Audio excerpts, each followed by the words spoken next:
The ocean breeze swept through the open plaza of the Seacrest Resort, carrying the faint scent of jasmine and salt as Clara Thompson stood rooted to the spot, her heart pounding against the delicate fabric of her simple green dress. She had chosen it carefully from her modest wardrobe, a knee-length cotton blend that felt elegant yet practical for what she thought was her cousin Olivia's engagement party. The gift bag in her hand, tied with a frayed lavender ribbon, held a hand-stitched bookmark she'd made herself, a small thoughtful offering for a celebration she'd been so excited to attend. Her mother's hurried phone call 2 days ago had been clear. "It's at the Seacrest, Clara, this Saturday. Don't forget the gift." But now, under the sharp gaze of the doorman in his immaculate black suit, Clara's excitement curdled into dread. He scanned his tablet with a frown, his voice clipped as he informed her that her name, Clara Thompson, was not on the guest list for the wedding of Olivia Preston. Wedding? Clara's stomach dropped. She stammered, her cheeks burning, explaining she must have misunderstood the date, that her mother had said it was an engagement party, not a wedding. The doorman's expression remained unmoved, his hand raised to block her path to the glass doors, where golden chandelier light spilled out, mingling with the clink of champagne glasses and the soft laughter of a world that felt galaxies beyond her reach. Behind him, the ballroom glowed with opulence, marble floors, towering floral arrangements, and guests in shimmering gowns that caught the light like liquid starlight. Clara's scuffed flats squeaked on the polished stone as she apologized, her voice barely above a whisper, and turned to leave, the weight of humiliation pressing against her ribs. She was no stranger to feeling out of place. Her father's business collapse when she was 10 had stripped her family of their place in the elite circles her cousin Olivia still navigated effortlessly. Clara had grown up on the edges, the librarian, who buried herself in books to escape the whispers about her family's fall. Now those whispers seemed to echo in the doorman's curt dismissal. She adjusted the strap of her worn purse, ready to vanish into the night, when a deep voice cut through the air like a lifeline. "She's with me." Clara spun around, her breath catching as her eyes landed on a man stepping out of the shadows of the resort's grand entrance. Nathan Carter was unmistakable, even to someone who only knew him from grainy news photos and fleeting headlines. The billionaire CEO of Carter Innovations, known for his tech empire and quiet philanthropy, stood tall in a tailored charcoal suit, the top button of his shirt undone, revealing a sliver of tanned skin. His dark hair was artfully tousled, and his hazel eyes, sharp and unreadable, locked onto hers with an intensity that made her pulse stutter. The doorman blinked, caught off guard, but Nathan's presence carried an authority that didn't need explanation. "She's my date," he repeated, his voice calm but firm, as if daring anyone to challenge him. Clara's mind reeled. What was he doing? She didn't know this man, had never met him, yet here he was claiming her as if they'd planned this moment. The doorman muttered an apology, his tablet forgotten, and stepped aside, gesturing toward the ornate glass doors. Nathan offered Clara a slight conspiratorial smile, leaning in just enough for her to catch the faint cedar scent of his cologne. "Play along," he whispered, his hand brushing her elbow, not possessive but guiding, pulling her into a world she'd only glimpsed in magazines. Clara's instincts screamed to run. This was insane, a mistake, a story that didn't belong to her. But the sting of the doorman's rejection and the curious stares from passing guests pinned her in place. She nodded, her lips twitching, into a nervous smile, and let Nathan lead her through the doors into the wedding reception she hadn't been invited to. The ballroom was a vision of extravagance, a sea of crystal chandeliers casting prisms across polished marble floors. A string quartet played a soft melody, their notes weaving through the hum of conversation and the clink of glasses. Guests, in designer gowns and tailored tuxedos, moved with practiced grace, their laughter polished, their smiles calculated. Clara felt every inch of her difference. Her dress, bought on clearance, lacked the sheen of couture. Her flats, practical for her long hours at the library, were scuffed at the toes, and the gift bag she still clutched felt like a neon sign announcing her mistake. She was the cousin who didn't belong, the one whose family had crumbled under debt and divorce, leaving her to piece together a life of quiet resilience. Yet Nathan's steady presence beside her was an anchor, his hand hovering at her back, not touching but close enough to feel his warmth. They paused near a towering floral arch, dripping with white roses and ivy, the scent heavy in the air. Clara's heart raced as heads turned, eyes narrowing at her unfamiliar face. She caught fragments of whispers. "Who is she? Is that really Nathan Carter's date?" And her grip tightened on the gift bag, the bookmark inside now a foolish relic of her misplaced enthusiasm. Nathan leaned in, his voice low and teasing. "You look like you could use a rescue. Let's make this convincing." Clara glanced up at him, his hazel eyes catching the light, and saw something beyond the polished CEO, a flicker of vulnerability, a man who needed this charade as much as she needed to escape her embarrassment. "You're not going to faint on me, are you?" he asked, his tone light but kind, as if he sensed the storm in her chest. Clara laughed despite herself, the sound surprising her in its ease. "Not yet, but give me 5 minutes," she replied, her voice steadier than she felt. His chuckle was low, genuine, and it warmed her in a way she hadn't expected. They moved deeper into the crowd, Nathan's presence parting the sea of guests like a quiet command, and Clara felt a spark of something unfamiliar, a thrill, a defiance, a sense that maybe, just for tonight, she could belong in a story she hadn't written. For the first time in years, she wasn't invisible, and Nathan's gaze, lingering on her with quiet intensity, made her wonder if he saw something she'd long forgotten about herself. The ballroom's golden light seemed to pulse as Clara Thompson and Nathan Carter wove through the crowd, their footsteps muffled by the plush carpet beneath the hum of the string quartet's latest piece. Clara's pulse hadn't settled since they'd crossed the threshold, but Nathan's quiet confidence kept her tethered, his hand still a whisper away from her back as they navigated the sea of glittering guests. They found a spot near a towering champagne fountain, its bubbles catching the light like tiny stars, and Nathan handed her a flute with a playful smirk.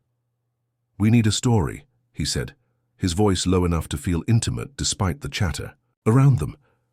Clara raised an eyebrow, sipping the champagne to steady herself, its crisp bite grounding her. "A story?" she asked, her librarian's mind already spinning. Nathan nodded, leaning against a gilded column, his hazel eyes glinting with mischief. "How we met. People here love a good tale, and we're about to be interrogated."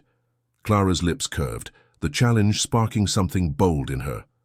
"All right," she said, tapping her chin. "We met at a charity book drive. You were there pretending to care about literature, but really just dodging a board meeting. You spilled coffee on my favorite copy of Jane Eyre." Nathan's laugh was soft, unguarded, and it drew a few curious glances from nearby guests. "Spilled coffee? That's harsh. Let's say I was captivated by your passion for books and offered to replace it over coffee. Real coffee, not the spilled kind." Clara rolled her eyes, but her smile widened. "Fine, but I only agreed because you quoted Bronte badly, and I had to correct you." Their banter felt effortless, a fragile bridge between their worlds, and for a moment Clara forgot the weight of the gift bag still tucked under her arm. But the illusion shattered when a woman in a sequined gown leaned toward her friend, her voice carrying just enough to sting. "That's the Thompson girl, isn't it? The one whose father lost everything. What's she doing with Nathan Carter?" Clara's fingers tightened around her glass, the old wound of her family's fall reopening. Her father's bankruptcy had been a public unraveling, splashed across local papers when she was just a girl, and her cousin Olivia's family had never let her forget her place on the fringes. Nathan caught the shift in her expression, his jaw tightening as he stepped closer, his voice a quiet shield. "Ignore them. They're just jealous you're stealing the show." Before Clara could respond, a man in a velvet tuxedo approached, his smile too wide to be genuine. "Nathan, old friend, who's this charming +1?" he asked, his eyes raking over Clara's simple dress with thinly veiled judgment. Nathan's hand finally touched her back, a steady warmth that felt like a claim. "This is Clara, my date," he said, his tone leaving no room for doubt. "She's the one who keeps me grounded." The man faltered, then nodded, retreating with a muttered pleasantry. Clara exhaled, grateful but unsettled, her mind racing with the weight of Nathan's words. Across the room, she caught sight of Olivia the bride, radiant in ivory lace, her eyes narrowing as they landed on Clara and Nathan. The air shifted, charged with something sharp and unspoken, and Clara's stomach knotted as Olivia glided toward them, her veil trailing like a ghost. "Nathan," Olivia said, her voice honeyed but brittle, "can we talk?" Nathan glanced at Clara, his eyes asking permission. She nodded, her throat tight, and watched as he followed Olivia to a corner near the towering wedding cake, their heads bent in quiet intensity. Clara stood alone, the champagne flute cold in her hand, as whispers swirled around her. "She doesn't belong here. What's Carter doing with her?" Each word a pinprick against her carefully built armor. She'd spent years rebuilding herself after her family's collapse, pouring her heart into her library work. But this room made her feel like that scared girl again, invisible and unworthy. Yet Nathan's earlier words echoed in her mind, grounding her. She straightened, setting her glass down with a quiet clink, determined not to shrink. When Nathan returned, his expression was unreadable, but his hand found hers, his fingers curling around hers with a certainty that made her breath catch. "Everything okay?" she asked, her voice softer than she intended. He nodded, his gaze steady. "It is now. Let's keep moving." They drifted toward a cluster of tables draped in white linen, each step a quiet defiance against the room's judgment, and Clara felt a spark of courage ignite within her, fueled by the man beside her who saw her when no one else did. The garden.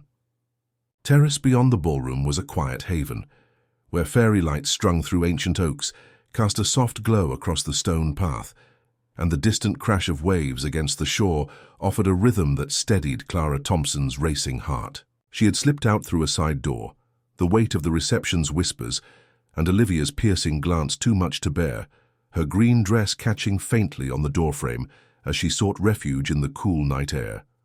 The gift bag, now, stashed beneath a table inside, no longer felt like a tether to her mistake, but a reminder of her misplaced hope. Her mother's vague instruction to deliver it had led her here, uninvited, to a wedding that wasn't meant for her. Clara leaned against a wrought-iron railing, the ocean stretching out like a dark mirror under the starry sky, and let out a shaky breath, her fingers twisting the thin silver bracelet her mother had given her years ago, its tiny star charm glinting faintly. She'd always been the outsider in her family, the one left off invitations after her father's financial ruin turned their lives into a patchwork of thrift stores and late-night budgeting sessions. Olivia, her cousin, had soared in the golden light of wealth and approval, while Clara learned to find solace in the quiet stacks of her library. Now standing here, she felt the old ache of exclusion, sharper for being so public. Footsteps crunched softly behind her, and she turned to see Nathan Carter approaching. His charcoal suit jacket unbuttoned, his expression softer than the polished CEO she'd met at the entrance.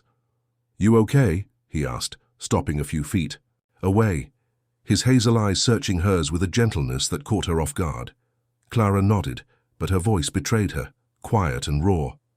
"I wasn't even invited, Nathan. My mum just asked me to drop off a gift for Olivia. I thought it was an engagement party, not this." She gestured vaguely toward the ballroom, where laughter and music spilled faintly through the open doors. Nathan's brow furrowed, and he stepped closer, leaning against the railing beside her, close enough that she could feel the warmth of his presence. "That's why you came? To deliver a gift for a wedding you weren't welcome at?" Clara's laugh was brittle, her gaze fixed on the waves.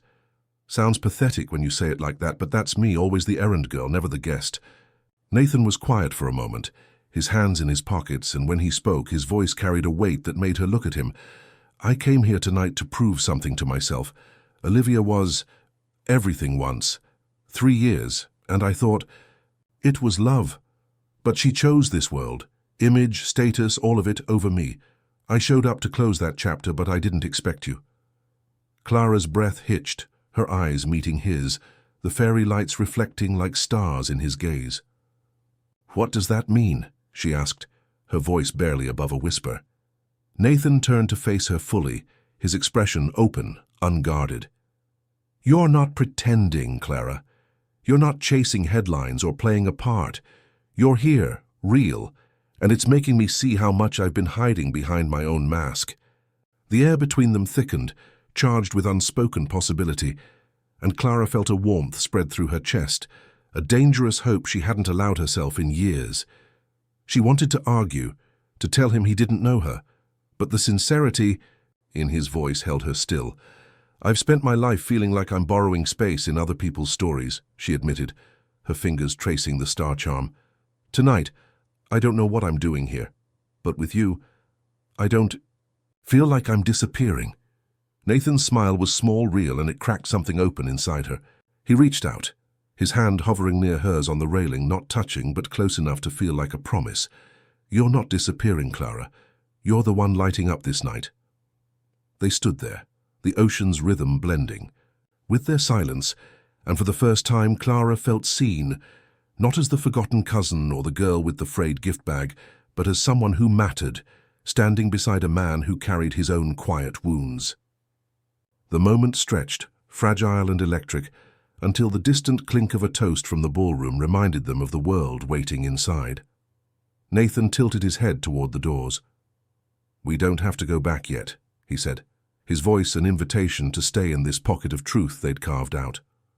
Clara nodded, her heart steadying, and they lingered there, two strangers on the edge of something neither had expected, the night holding them gently in its embrace. The ballroom pulsed with the rhythm of toasts, the clink of glasses rising, above the string quartet's soaring notes as Clara Thompson and Nathan Carter re-entered. The fairy-lit terrace, now a memory that warmed Clara's skin, despite the air-conditioned chill. She smoothed her green dress, her silver star bracelet catching the chandelier's glow, and tried to ignore the eyes that followed them, sharper now, dissecting her every step. Nathan's hand brushed hers as they approached a table draped in white linen, where guests sipped wine and traded polite barbs disguised as compliments. Clara's courage from the terrace wavered under the weight of their scrutiny, her librarian's life of quiet stacks and dog-eared pages feeling like a distant dream in this glittering cage. A woman in a pearl-studded gown, her smile as sharp as her diamond earrings leaned forward, her voice slicing through the hum. "My dear, you're quite the surprise tonight, landing Nathan Carter at Olivia's wedding. It's almost cinematic."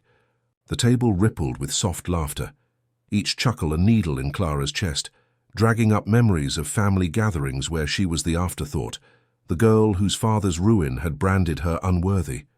Her throat tightened, and she glanced at Nathan, unsure whether to speak or flee, her fingers curling into her palms. Before she could decide, Nathan stood, the scrape of his chair silencing the table, his presence commanding the room like a storm gathering strength. "Careful," he said, his voice low but resonant, his hazel eyes locking onto the woman in pearls. "You're speaking about the woman I choose to stand beside, and she's worth more than your gossip." The words hung heavy, the table frozen, even the servers pausing mid-step with their silver trays. Clara's heart slammed against her ribs, not from the sting of the woman's words, but from Nathan's unflinching defense, his hand now resting lightly on her shoulder, a public claim that felt like armor. The woman in pearls flushed, her smile faltering, and the other guests shifted uncomfortably, their wine glasses forgotten. Clara felt the room's attention shift, no longer just judging but curious, as if seeing her for the first time. Then from the head table Olivia approached, her ivory lace gown trailing like a whisper, her eyes glistening with something Clara couldn't name. Regret, perhaps, or envy.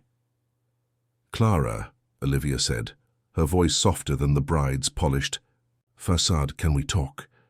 Nathan's gaze flicked to Clara, checking, and she nodded, her jaw tight but steady. They stepped to a quiet alcove near a window overlooking the ocean, the moonlight silvering Olivia's face as she spoke. "I was wrong growing up. I let them, our family, everyone, make you feel small.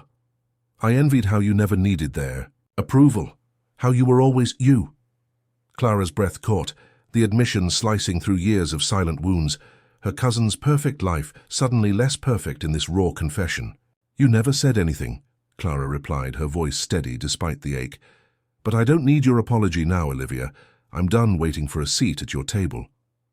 Olivia's eyes widened, stung, but Clara felt a quiet strength settle in her bones, her years of resilience finally finding a voice. She turned back to Nathan, who waited nearby, his expression unreadable but his presence a steady anchor. As she rejoined him, the room's whispers seemed to fade, their venom dulled by the certainty in Nathan's eyes. "You didn't have to do that," Clara murmured, her voice thick with gratitude and something deeper. Nathan shook his head, his hand finding hers, his fingers warm and sure. "Yes, I did. You're not here to be their punching bag. You're here with me." The words landed like a vow, and Clara felt a shift, as if the room's gilded walls could no longer define her. She stood taller, her bracelet glinting as she squeezed Nathan's hand, the connection between them no longer a charade, but a truth taking root. The toasts continued, the quartet played on, but Clara was no longer the girl who'd stumbled into this wedding uninvited. She was someone who belonged, not because of wealth or status, but because one person saw her worth and chose to stand by her side. The moon hung low over the Seacrest Resort's private beach, its silver light painting the waves as they curled against the shore, and Clara Thompson felt the sand cool beneath her bare feet, her flats tucked under one arm as she walked beside Nathan Carter. The ballroom's clamor had faded behind them, replaced by the ocean's steady rhythm and the faint rustle of palm fronds overhead, the night air sharp with salt and the promise of something new. Clara's green dress swayed lightly, her star, bracelet glinting as she stole glances at Nathan, his jacket now slung over his shoulder, his shirt sleeves rolled up to reveal strong forearms. The weight of his defense in the ballroom still lingered, his words, "She's worth more than your gossip," echoing in her chest, stirring a warmth she was afraid to name. They paused where the path met the shoreline, the sand soft and yielding, and Nathan turned to her, his hazel eyes catching the moonlight. "I meant what I said back there," he began, his voice low and deliberate. "This isn't just about tonight, Clara. You've made me feel something I haven't in years." Clara's breath caught, her fingers tightening around her shoes, the vulnerability in his tone unraveling her defenses. She wanted to believe him, but fear clung to her like damp sand, the fear that this moment was too fragile, too perfect for someone like her, whose life had been shaped by rejection and quiet perseverance. "Nathan," she said, her voice soft but steady, "I'm nobody in your world. I'm the girl who shelves books, who can't afford the dry cleaning for a dress like this. This feels like a dream I'll wake up from." He stepped closer, his gaze unwavering, and pulled a folded note from his pocket, its edges worn as if it had been handled too many times. "I found this in Olivia's suite earlier," he said, handing it to her. "It was tucked in with the gift you brought." Clara unfolded it, her heart sinking as she read the sharp, elegant handwriting, "You'll never be one of us." The words, likely from Olivia's mother, burned like a brand, a reminder of every family gathering where Clara had been sidelined, her presence tolerated but never welcomed. Nathan reached into his pocket again, producing a small silver lighter, its flame flickering to life with a single click. "This doesn't define you," he said, his voice firm, and he held the note to the flame, watching it curl and blacken, the ash drifting into the night. Clara stared, her chest tight, as the cruel words turned to smoke, a symbolic release that felt like shedding a skin she'd worn too long. "You belong wherever you choose to be," Nathan continued, his eyes locked on hers, "and I'm asking you to choose me, not as a CEO or a name in the papers, but as someone who sees you, really sees you." Clara's throat ached, tears pricking her eyes, not from sadness but from the weight of being chosen, of being enough. She stepped closer, the sand shifting beneath her, and admitted, "I'm scared, Nathan, scared this is too good, too real, but tonight, with you, I feel like I'm finally standing in my own light." He smiled, soft and unguarded, and leaned in, his lips brushing hers in a kiss that was warm, steady, unhurried, like the tide meeting the shore. Clara's hands found his chest, her fingers curling into his shirt as she kissed him back, the world narrowing to the heat of his breath and the rhythm of the waves. When they parted, her heart raced, but it wasn't fear anymore, it was hope, raw and uncharted. "Stay tonight," Nathan said, his voice a quiet plea. Not in the ballroom, not for them, but for us. Clara nodded, her smile trembling, but certain, and they walked back toward the resort, hand in hand, the ocean whispering behind them. The kiss lingered on her lips, a promise that this wasn't a fleeting moment, but a beginning. One she was ready to step into, no longer running from the possibility of a life where she belonged. 6 months later, the late afternoon sun filtered through the windows of a small community library in a coastal town, its shelves brimming with well-loved books, as Clara Thompson stood in the center of a bustling reading room, her laughter mingling with the chatter of children flipping through picture books. She wore a simple white blouse and jeans, her star bracelet glinting as she handed out bookmarks she'd designed for the library's new literacy program, a project she now led as program director for the Carter Foundation, Nathan Carter's non-profit dedicated to educational access. The past 6 months had been a whirlwind, not of glitz or headlines, but of quiet moments that wove their lives together. Late-night talks over coffee in airport lounges, heated debates over grant proposals, and shared silences in small-town schoolyards where they'd brought books and hope to kids who reminded Clara of her younger self. She'd transformed from the woman who'd stumbled into a wedding uninvited to someone who stood tall in her purpose, her once frayed confidence now a steady flame.